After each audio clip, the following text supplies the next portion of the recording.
Walang morning mga ka-cheesy. Tayo ngayon at tayo mag scrub ng ng tawag dito yung green sa bibig ko na yan, itanggalin natin yan kasi madulas yan. Tanggalin natin yan dito sa ating store, pati yung mga yan tatanggalin natin yan kasi mga maulan.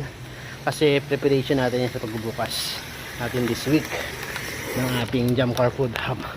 So ayun, kanina green na green din yan dito, madulas.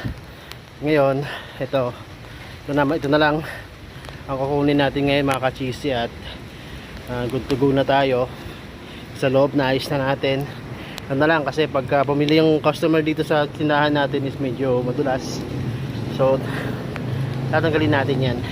Ito, okay na. Yan. So, yun lang po. And sana sa pagbukas ng ating Jamcar Food Hub, suportahan nyo po ulit. At meron po tayong bago, yung ating lechon sinigang tom yum. So, yun lang mga ka-cheesy. Good morning.